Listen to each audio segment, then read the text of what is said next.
Ladies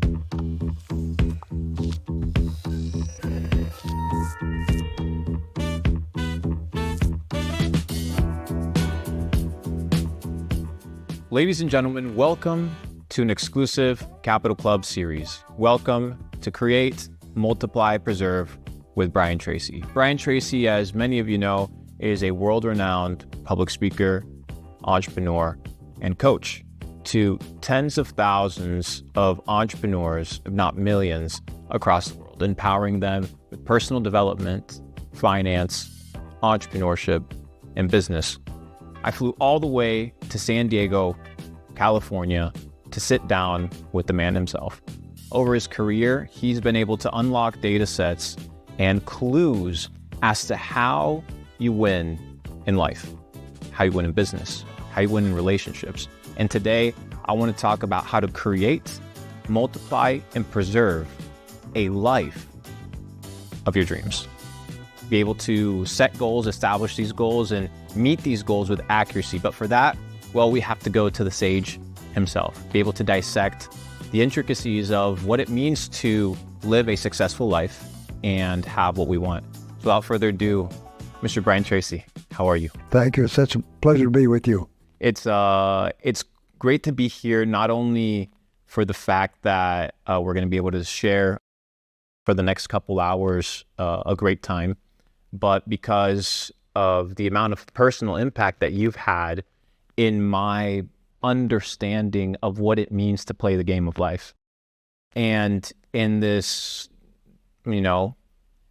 iteration of life that we talk about, and this uncovering of information as to these rules and these laws of reality, I came across your work. And your work helped me get to where I am in many facets of my mindset that have allowed me to really be able to be on the winning side, that 20% that you talk about, Yes. that really understands how to create, multiply, and preserve. Before we really get started in talking about these things, I want to take it for a few minutes. I want to take it back to where this entrepreneurship journey began for you. And I want to kind of hear about maybe the clicking moment where you're like, whoa, like maybe entrepreneurship is my career path. Maybe Brian Tracy International is where I'm going to be able to empower millions of people. I'd like to talk a little bit about that before we jump into the real game. Okay. Well, I came from a poor family. We never had any money. And if I wanted anything, I had to earn the money myself. And so when I was 10 years old, I started going around to homes in the neighborhood and asking for work. And I got jobs working in the yard, hoeing weeds, I still remember, and mowing lawns. And we had an old lawnmower, a push lawnmower at home, and I'd push it around the streets and take it to lawns and cut the lawns. And finally my father said, well, would you like to buy an automatic lawnmower, a gas lawnmower? And I said, sure. So he helped me to buy it. I had to pay for it myself. And so now I had a lawnmower that did a much better job, and he helped me build a sort of a rickshaw on the back of my bicycle so I could carry it around. And pretty soon I was doing lawns all over the city.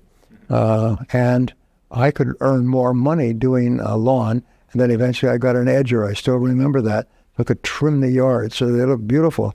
And I was doing work for $2.50 that other people were charging $10 for. And within a year, I was earning more money than my father was. Wow. And so when I was 11, 12, 13, 14, 15, I was supporting myself, and I've been supporting myself ever since. And what I learned from that is that you can earn any amount that you want if you're prepared to work for it. That you have to put your head down, and you have to do a lot of grunge work in order to get started. You have to be willing to do anything. And I remember years later, I applied for a job at a new hotel. And a manager said, well, what kind of a job do you want? I said, I'll do anything. He said, you're the first person who's come in here looking for a job who said that. He said, if that's the case, he said, well, I'll put you to work and I'll make sure that you have a job. And I did. Was washing dishes. And my biggest promotion was washing pots and pans. And eventually, after 6 months, I lost that job. So I got a job washing cars in a car lot. And I lost that job and I got a job washing floors with a janitorial service. I thought that washing was in my future. And then I got a job in a sawmill, stacking lumber. I got a job in a factory in the production line, and I got a job digging wells in the summertime. That's a very interesting thing, because when you succeed, you fail. When you find water, they fire you. And so I would just sleep in my car and move on. But I always knew that if I needed money, I needed to eat, I could work. And that is a wonderful thing, because successful people like yourself are workers. They call them workaholics. No, they just think about working all the time. What's the solution to the problem? Work. Find a job. Do it. And if you keep doing that, eventually you find a job that is right for you. You stumble into it, and you start to do well at it, and you start to earn more money than you'd ever earned before. And this is really important. So I was going to tell you a story, and it's a story about, imagine a large city. In a large city, they have construction sites where they're building office buildings. So if you look at a construction site, and sometimes they have slots where you can look in it, you'll see that they dig a deep, deep basement under an office building. Now, what is the purpose of that? Well, the purpose is for parking, but it's also for foundation. So you can tell how tall the building is going to be by looking at how deep they dig the foundation. So let us say you build a building, and you have a deep foundation, and you build a building, and the market is fabulous, and you rent all of your space, and you want to rent more space. Can you go back and rebuild the foundation deeper so that you can make the building taller? No, the answer is no. However, with us, it's the same thing, is that the height that we reach is determined by the depth of our preparation. And there's two parts of it. One is knowledge, and the other is skill. And so every time you develop additional knowledge and skill that helps you to do your job better, what you're doing is you're building your skyscraper of life higher and higher. And at any given time, you can go back and deepen the basement. You can become more knowledgeable. And many people are successful in an area that they'd never thought of in life, but they stumbled into it, and they found that the better they get. A perfect example is when I could no longer get a job as an itinerant farm laborer, and I was desperate, I got a job selling from door to door and making a straight commission. I was selling a $20 item, and I got a $6 commission. If I didn't sell, I didn't eat.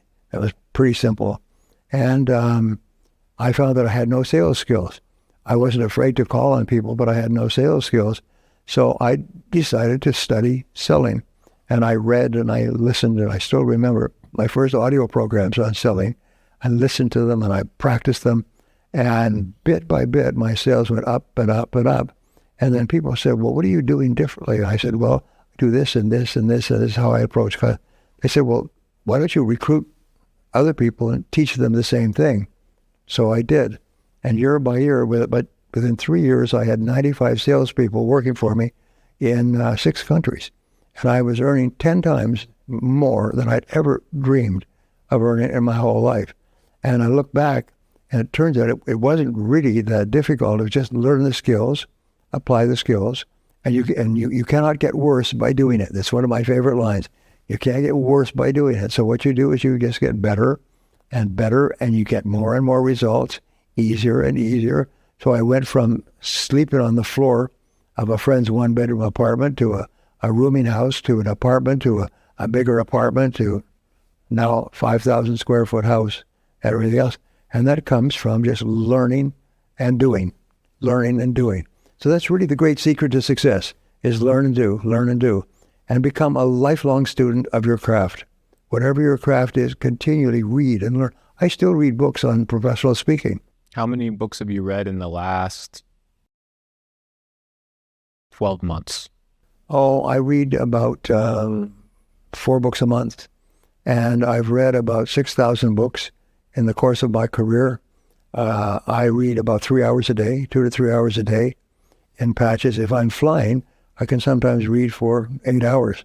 When I was flying to Europe on a regular basis, I learned Spanish, French, and German, plus smatterings of Italian, Russian, and Polish. And I wasn't fluent in those esoteric languages, but I knew enough to be able to speak to an audience. When I was in China, I learned the basic salutations in China. The most enjoyable salutation I get in front of an audience, 1,000 people, and I'd say, "Ni hao," and "Ni hao" means "How are you?" And the audience would crack up hearing a Caucasian speaking the most popular Chinese phrase, "Ni hao." And so if ever you meet a Chinese person who just to say "Ni hao," you just put them off completely in a very positive way. So it's you're digging your foundation deeper by learning new knowledge and new skills. In this session, we're talking about the beginnings, starting off, grading.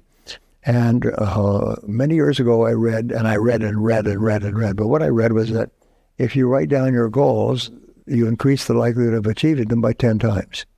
And I came across an exercise in a book, I still remember decades ago, and it said, write down your most important 10 goals every day. And so what I did is I got this, and I have a coaching program, and I bring in business people, and I charge them a lot, and they come to and spend a day with me every 3 months, and it's called Business Mastery. And I say that will guarantee you, I'll give you a double guarantee, is you will double your income and double your time off in the time that we spend together, 4 full days over the course of a year. And if you don't, I'll give you your money back. And I charge them $5,000 each for this course. And I had 20 to 30, sometimes 40 people in each course to make it financially worthwhile for me. And so they said, okay. And I put 1,000 business owners and entrepreneurs through the program over about a 7-year period. And I never got a request for a refund. Everybody doubled their income in a month, sometimes in a week. Sometimes they doubled their income so fast that they dropped out of the program. I said, I don't need to come anymore. I said, you just have the hors d'oeuvres. There's much, much more to it. No, I'm making so much money, I don't have time to fly out to San Diego. So it was really good. And I would say at the beginning of each seminar, each first day of the seminar, I said, now I want to introduce you to your new best friend. And your new best friend is a spiral notebook. And I handed out copies to everybody. This is going to guarantee, which is I wanted, that you'll double your income or much, much more. And here's how it works. And I pass this on because it's a combination of what I learned and what I practiced, is take out your spiral notebook and write down 10 goals that you'd like to accomplish in the next 12 months.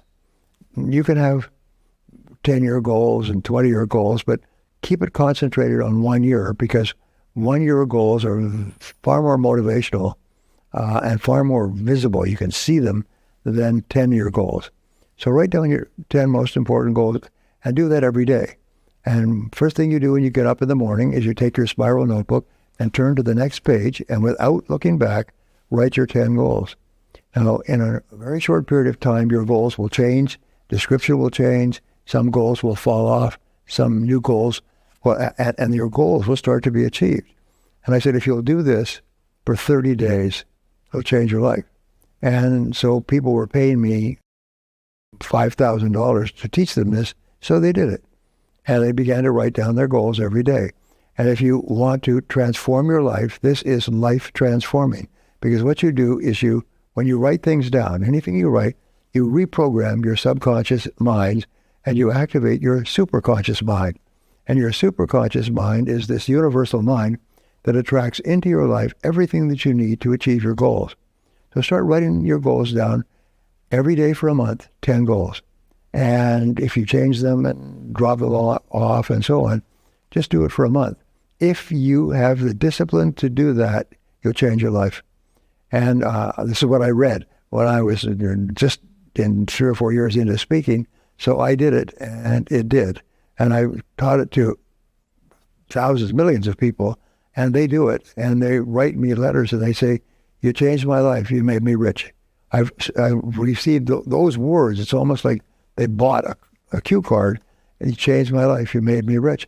I was at a big seminar in Washington 2 months ago with 2,500 people, and this gentleman came up and said, you're Brian Tracy.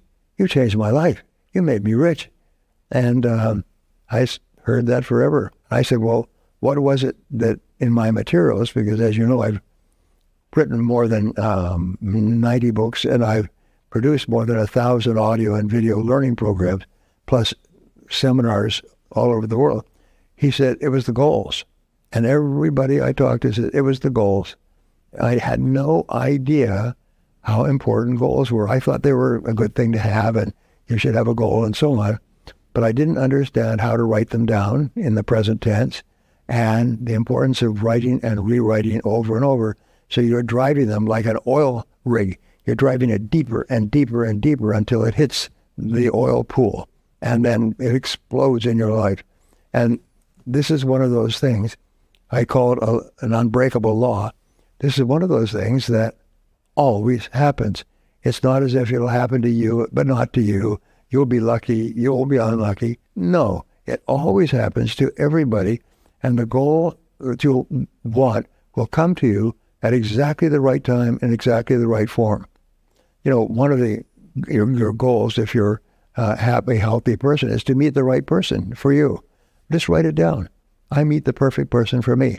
So all you have to say, the superconscious mind will then go into the universe and bring that person to you. And you'll meet them in the most remarkable ways. For the rest of your life, if you're together, you'll be talking about remember how we met? Remember that? I mean, you did this and I did that, and you went to this party that you weren't going to go. It's always, so it's a remarkable coincidence that you meet the perfect person for you, and you'll meet him at exactly the perfect time. It's in New York, I have several publishers that I work with in New York. One of my agents, a wonderful woman, she was saying that in New York, they say when a person meets the right person, it's like a taxi, and their light was on. And so one of the things that people say, I just met the right person. Oh, your light must have been on. And it's because the taxis click on their light when they're vacant and they're ready for passengers. So what happens is when you are clear about what you want, your light goes on, and somehow you attract the right person into your life. Now, to go a little bit further ahead, I've written several books and articles on becoming a self-made millionaire. And I use this as sort of the running theme of my recent books. But I've already done a series of programs, 21 great ways to become a self-made millionaire in the course of your career. I think everybody should set that as a goal. It doesn't have to be the end goal, but it's a very good starting goal. And what you do is you write down in your list of goals, I have a net worth of more than $1 million by, and give yourself 5 or 10 years. I found that 10 years is a perfect date. People think, oh, I'm going to be a millionaire next week or next month or this year. No, you're not. To go from nothing to a millionaire is very, very difficult. My friend Jim Rohn said that it's not becoming a millionaire that's important. It's the person you have to become a millionaire. You have to become a completely different person than you were before. You have to have greater clarity, greater determination, persistence. The most important quality of all is self-discipline. Every study for 2,000 years has said that the number one quality for success is self-discipline. Napoleon Hill, and I just wrote an introduction to his new version of Think and Grow Rich for HarperCollins. And so I studied Napoleon Hill for years. He said that he wrote a book called The Master Key to Riches, which is a wonderful follow-up book from Think and Grow Rich. And The Master Key to Riches, he said, in this book, I will tell you the most important quality that you must have to be a big success in life. And so for 300 pages, he talks about all the different successful people who started with nothing and so on. But he just keeps tantalizing you without giving you the answer. Only in the last paragraph does he finally say, the master key to riches is self-discipline. And I remember that because self-discipline is your self-control, it's self-mastery, it's your ability to make yourself do what you should do, when you should do it, whether you feel like it or not. If you can't do that, then nothing is possible for you. If you can force yourself to do it, then everything is possible. I've written another book outline on the success habits of millionaires and billionaires and how they got that way. And one of them, which we talked about earlier, is that self-made millionaires get up early. Yes. Poor people get up as late as they possibly can, but they get up early. And according to the recent surveys, they get up at before 6 a.m., sometimes 5 a.m. They get up and they start moving immediately. They do some kind of physical exercise to get the blood moving, and then they read. Which is interesting that you mentioned that because you were also mentioning, these great conquerors. And you look at Aristotle's writes to Alexander the Great, and it says the first thing you must do as a leader when you wake up in the morning is go for a walk. To go for a walk? Yes. Which makes sense. Well, it's interesting because when you walk, you can't read. You can't do anything except walk. And what happens is your subconscious and superconscious mind begin to work in the most remarkable ways. Walking or sitting quietly in nature activates the very best parts of your brain. If you have a problem of any kind, I just was writing about this, there's a magic formula for solving any problem, and it's called go into the silence. If you go into the silence, that means you sit quietly in the silence for about 25 to 30 minutes. That seems to be the magic amount, 25 to 30 minutes. You just sit quietly. You sit outside, sit in your bedroom, sit quiet, no music, no sound, no distraction, no cigarettes, nothing. Just sit perfectly quietly. If you haven't done it before, you're going to find it's extremely difficult the first time. After you've done it a few times, it's extremely easy. And actually, you look forward to it. I remember when I had a house full of busy children, I would actually stop in a park on the way home and just sit there in my car for 30 minutes. And whatever problem, difficulty, or goal that you have in your life, the answer will come to you. Just like in these cartoons, they show the lightning strike. Yes. As you sit there and bing, you'll know exactly what to do. And when you do it, it's exactly the right thing. It's the right time. It's everything. Very simple. Your mind is so powerful, but it's just like a radio station. You've got to tune into it. Yes. And the way you tune into it is by creating silence for 30 minutes. And most people have never sat in the silence in their entire lives. Never. They just have never done. They can't do it. They can't hold themselves still. They've got to do something or be busy at something. So if you can do that, so write down your 10 goals. Now, what I do in my goal-setting programs, and I have a book called Goals, which is the best-selling book of its kind in the world in multiple languages. And one of the things I say is write down your 10 goals and then imagine, I call this the magic wand theory. I say, imagine you have a magic wand and you could wave it over your goals and you could achieve any one goal within 24 hours. If you had this magic wand, which one goal would have the greatest positive impact on your life? Which one goal would have the greatest positive impact on your life? And very often it's a family goal, it's a health goal, it's a business goal. But for most of us, it's a financial goal. If I had this much money, that would solve most of my problems. Interesting, becoming a millionaire is a doable thing. I know because I've gone from rags to riches myself, and I've taught countless people how to do it, and they've gone from rags to riches just by doing some of the things we're talking about.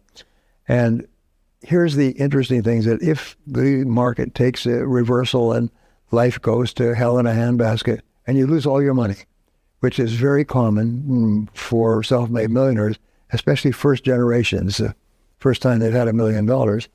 Well, the wonderful thing is you are now a millionaire in your thinking and in your emotions. So if you lose all the money, it's like knowing your language. You can just continue speaking the same language. You know how to make $1 million because you've already done it. Yes. And then the time it takes you to make the second million is very small. There, in the recessions we've had in the last decade, there are people who are multi-millionaires and even billionaires who've lost everything and then earned it all back again. And you think, so few people ever earn this amount of money, but this person's done it before. And if they've done it before, then they have the experience and the instincts and the courage and the tenacity and the determination and so on. And so they just do it again. So that's the most important thing about becoming a millionaire, is because once you are a millionaire, you can then stay a millionaire, and now you can go to becoming a 2-millionaire. Which is this process of creating, multiplying, and preserving that Yes, we exactly. talk about.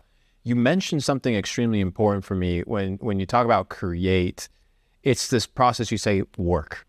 You have to input energy in order to receive an output of energy. Yes. Right? It's an undeniable law. We understand that you have to emit life force in order to create something. Right. And you talk about this, and you mention many times this idea of you need to know how much you're worth, right? In this idea of what is your hour worth?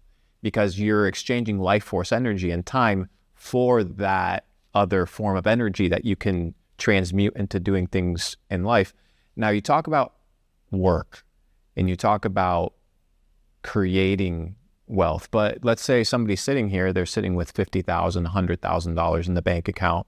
Let's say they're running an online business that's doing about $500,000 a year in sales, 20% margin. So they're doing well, but they really need to create wealth.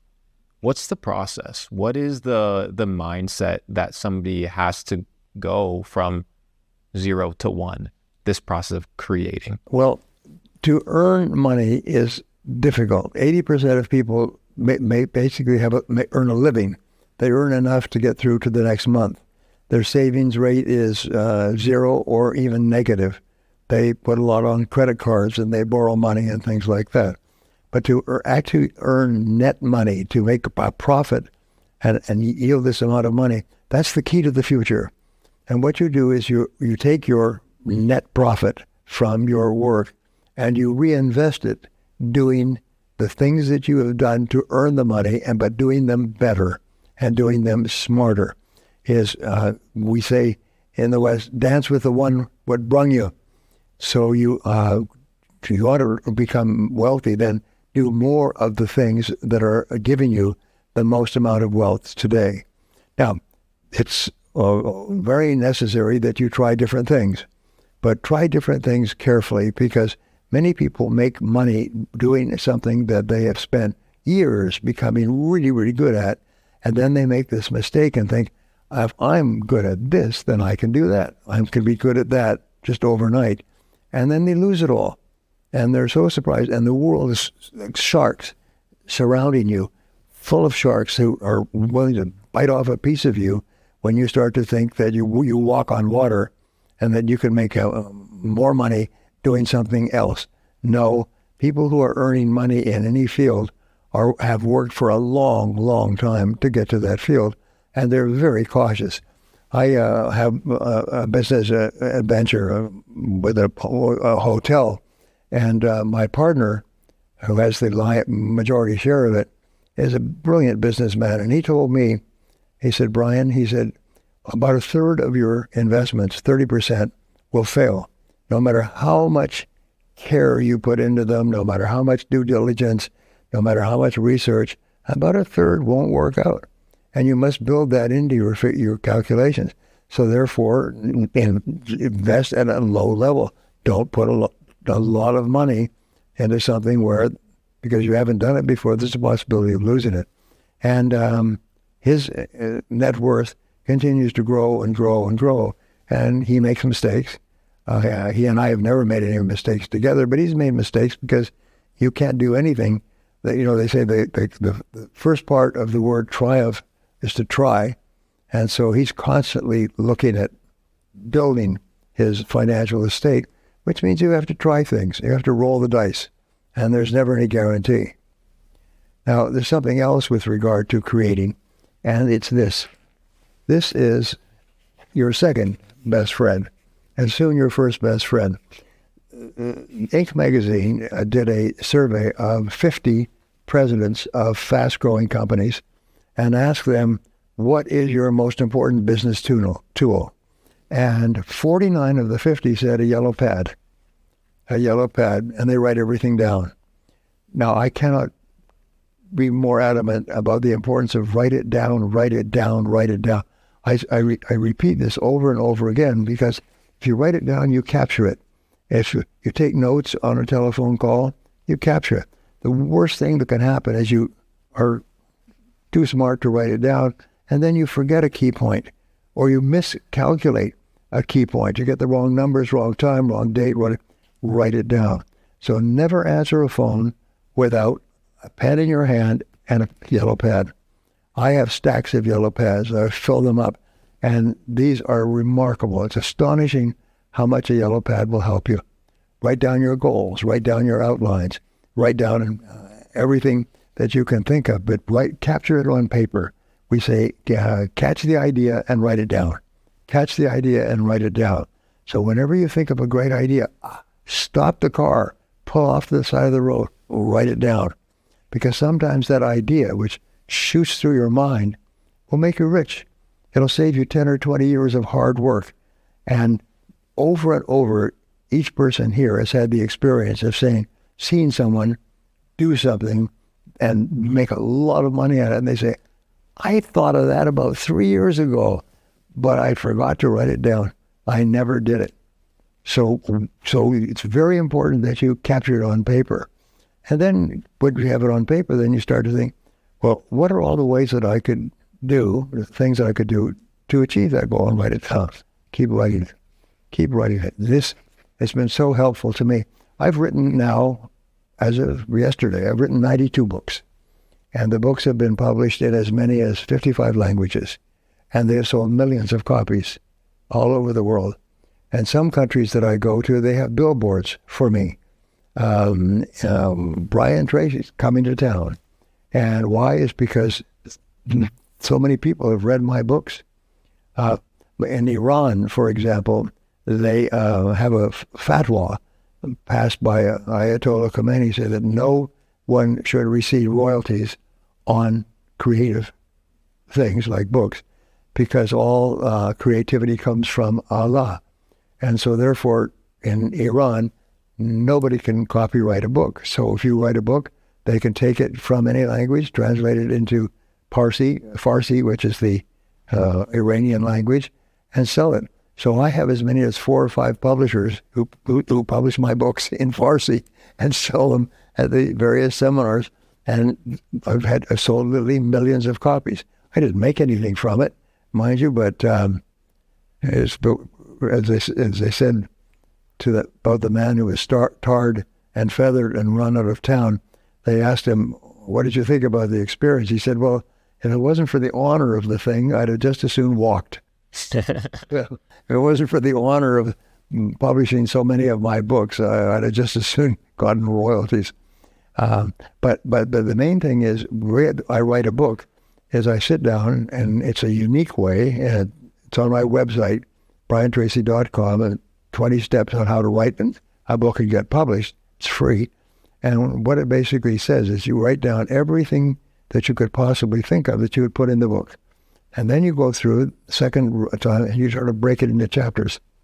And then you start to dictate. And you dictate the chapters as conversationally as you possibly can. So that's my 3-point way of starting a book.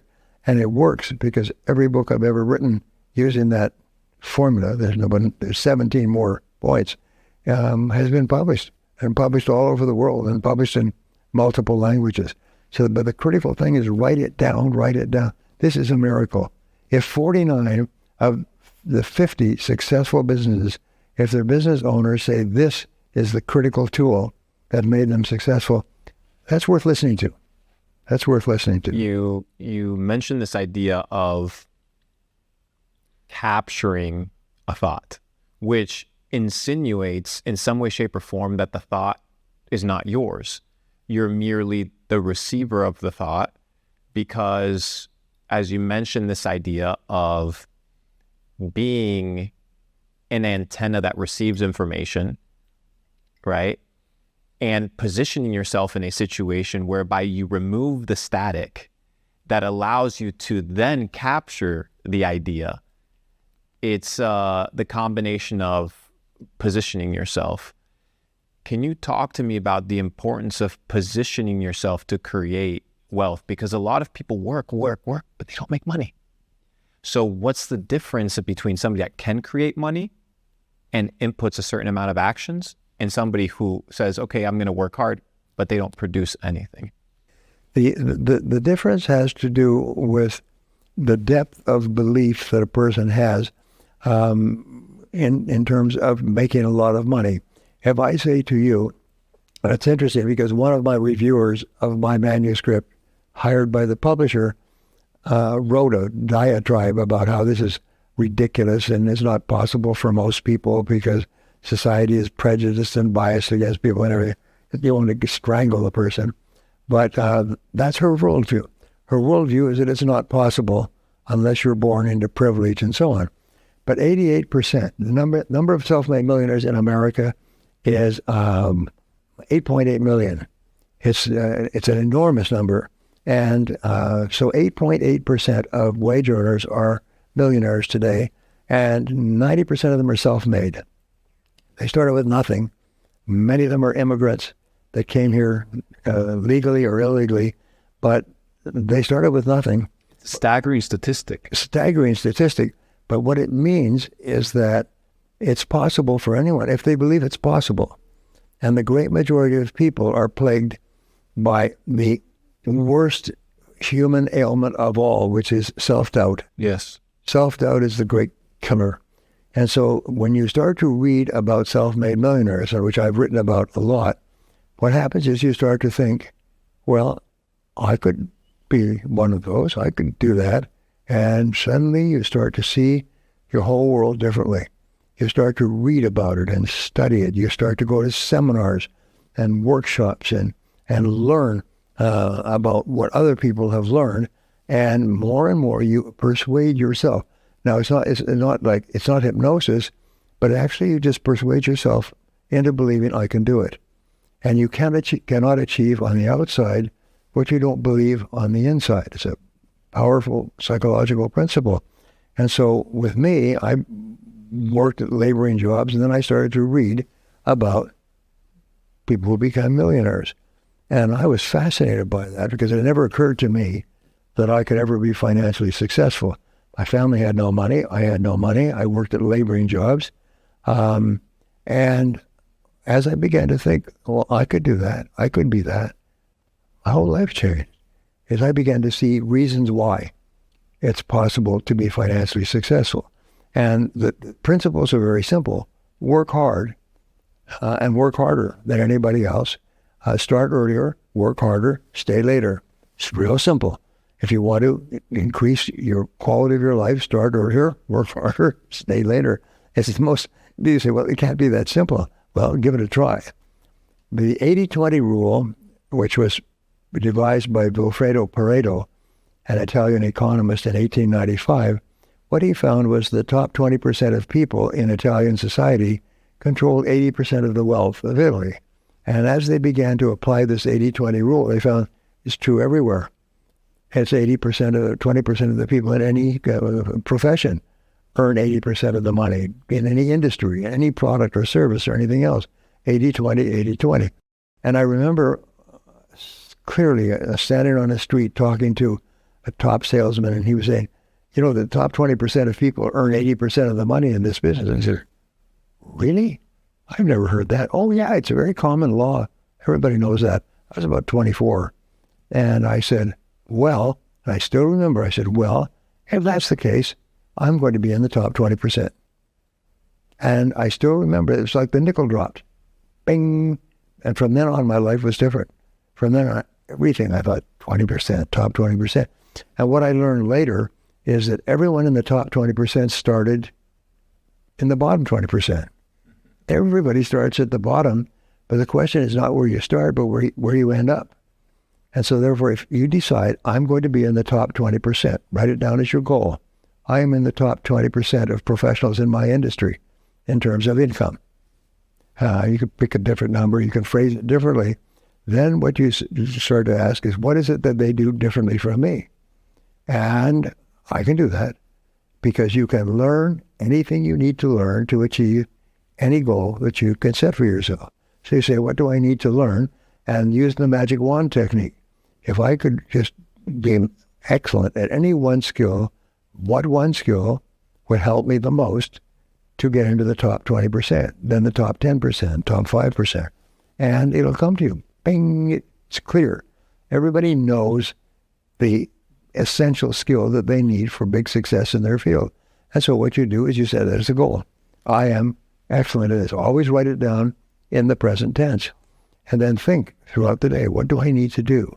What could I read? Somebody will come up to you and give you a book. You'll see an article in a magazine. You'll see something in the newspaper.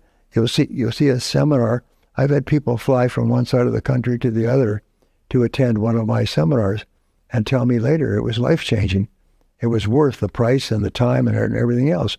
In other words, you will have the opportunity to fulfill the goal if you write it down. And it'll come to you, and it'll come to you in remarkable ways and remarkable times. Your mind is so powerful. You all heard about the law of attraction, is that you attract into your life the circumstances and people that harmonize with your dominant thoughts. And if one of your dominant thoughts is that you want to become wealthy and you love the thought of being wealthy, good idea is go out to open houses on a weekend in the most expensive neighborhoods in town and walk through the houses and imagine buying them. Imagine buying them for cash and start to look at the house and look at the wealthy people and all the things that they have and say, yeah, I could buy this soon. And what will happen is you'll start to attract, like iron filings to a magnet, you'll start to attract more and more money that enables you to do it.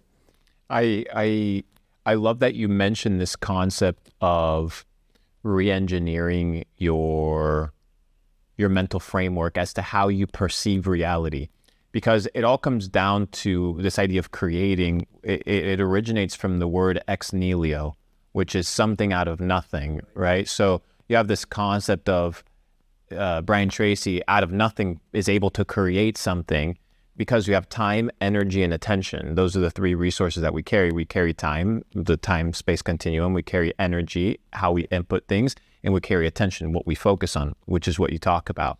So we have time, energy, and attention, which is the only things that we truly have. And then simultaneously, we have this idea of setting goals that you talk about. And what I find to be extremely interesting is you keep talking about worldview and how you perceive the world. A lot of people listening are like, okay, Brian, that's cool. I need to change my mindset. That's great. I need to write down my 10 goals. But deep down, and we were talking about this backstage, is this voice that lurks in the back of somebody's mind when it's like, hey, I'm going to go create wealth. And then you hear in the back of your head, no, you can't. How do you address this voice? How do you talk to this,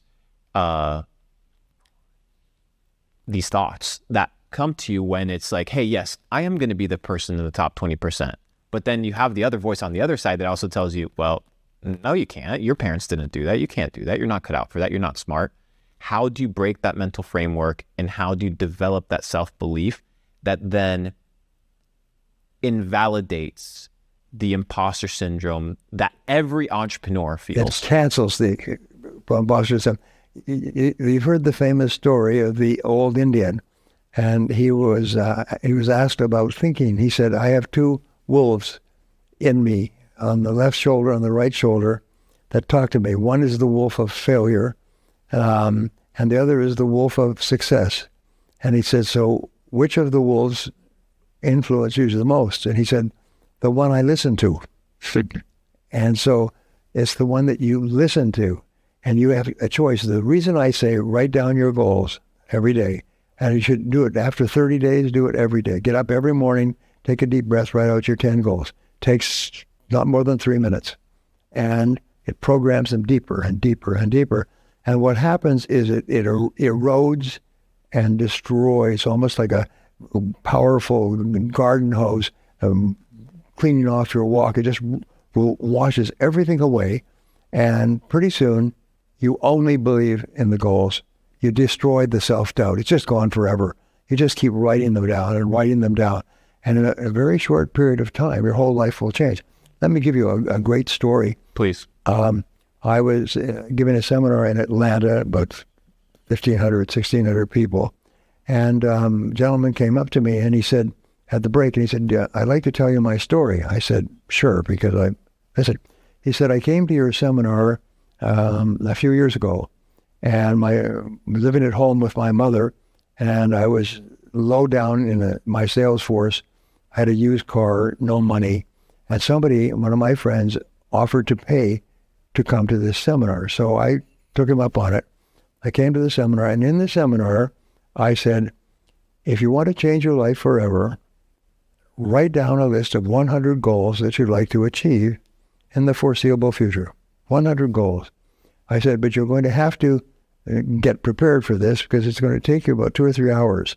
And what you do is you get newspapers and magazines and with pictures and descriptions of all the different things, clothes and cars and boats and everything, and just write it down. So that following Sunday, he said, didn't have anything else to do. He sat down and he began writing. And he wrote, it took him almost all afternoon, he wrote 100 goals.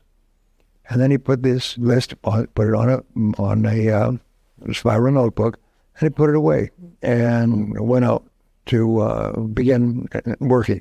Well, one of the goals he began thinking about was to meet and marry the girl of my dreams. And he was about 24, 25. And so he said, well, who would that be? And he thought back to the most popular girl in high school. And he was living about 200 miles away from the city he grew up in. And she was popular, she was vivacious, she was beautiful. He said, that would be the girl of my dreams. But she never spoke to him, and he never spoke to her at all during high school. So he called a friend. He said, do you know whatever happened to her? He said, oh, no, but my girlfriend does. So he got the phone number, and he phoned her up at work and said, I'm coming, you and I went to high school together. I'm coming on a business trip. I wonder if I could take you out for lunch. And she said, sure, okay. What's lunch? And so he drove 200 miles to have lunch with her, and they got along well. And he drove back, and he kept going every week, 200 miles. And they got closer and closer, fell in love, got married, and had 2 children. So this is 11 years after the seminar. And he was in sales, but one of his goals was to be really excellent in sales and make a lot of money. And he started to get better and better and better. He moved up and up and up. And he realized if he could do this, he could recruit his own sales force and sell a product for a larger company. So he did. He started his own business. He had now 6 branches of his business in surrounding states. After about 11 years, just before coming to my seminar, he was going through drawers, and he found the spiral notebook where he'd written all the goals. And he hadn't looked at this notebook in 11 years, but his life had changed profoundly. And he was talking to me. He was not a big guy, but a really fit guy, buff, if you like. And he was tearing up because it was so overwrought with this story. And so he took it out and he said, I wonder how many of those goals I achieved. And he opened it up and he began to go down and tick them off. And he ticked off and ticked off and he ticked off all 100 goals. And he had never looked at the list again. It had been sitting there in his drawer the whole time. And the reason that he was cleaning out the drawers is because he had had a dream house. And his dream house was a beautiful house on a lake, a waterway with a boat and everything else. And they were on their way moving to his dream house, which was one of the things on the list. And he said, it so profoundly changed my life. But the interesting thing is, I only wrote them down once, and I never looked at it again. And I achieved not 99 of the goals, but all 100. Now, the reason I say that is because when you write these 100 goals down with the confidence that in the fullness of time, when exactly you're ready, they will come to you, it changes your whole attitude toward life. And then what will happen is one of them will come true, because it's going to be big and small. One of them will come true. And then a second will come true. And then a third will come true. And you think, oh my God, you're on a roll, like in a casino. It keeps coming up. And he said it changed his life profoundly. And he hugged me and I went away. He said it was the most important thing he ever did in his life. So the reason I pass that on is because when you write down your goals, what you're doing is you're wearing away any self-doubt, wearing away any concern. You just reach the point where you absolutely know that you will achieve that goal exactly when you're right, when you're right for it and it's right for you.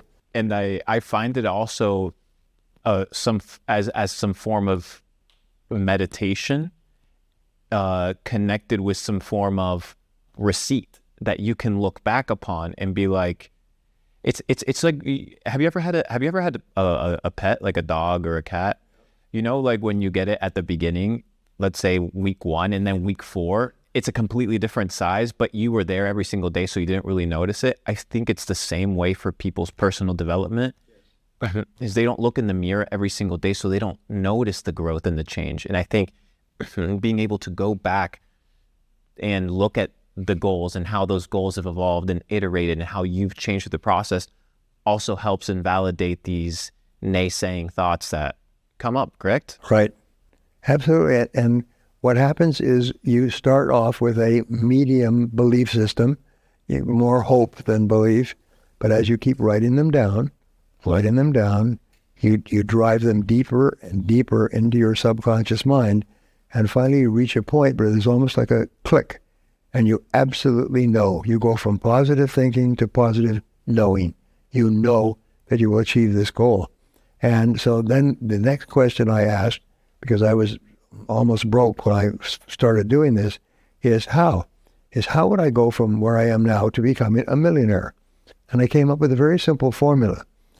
It's based on the miracle of compound interest. So if you were to increase your income by 2% per month, that would be 25% per year. 25% per year would be double your income in 2 years and 7 months because of compounding. And compounding, as Einstein said, is the greatest miracle of the universe, the greatest power of all. And even Warren Buffett said the reason why he's had a 1,250% return on his Berkshire Hathaway company, 1,250,000, unbelievable. He said it's because of compound interest. He said invest in good stocks and let them compound. Never sell them. If you would do this 25% per year, 2% per month, 1/4% or less, 1/5% per day, more productive, 2% a month, 25% per year, 2.7% or 2.7 years will be double, and then double, and in 10 years, you'll increase your income 10 times. Sure. By becoming a fraction more productive each day. And is that possible? Well, anybody that I know could probably double their productivity in one day. For sure. Just right out of the gate. I agree. But imagine you could increase your productivity not just 1/5% per day, but 1% a day. It's not a lot. And I know it's true because I did a full court press on time management some years ago, and I wrote books on it. My book on time management, Eat That Frog, is the best-selling book on time management in the history of the world because it explains these principles. And people read it and they say, you changed my life, you made me rich.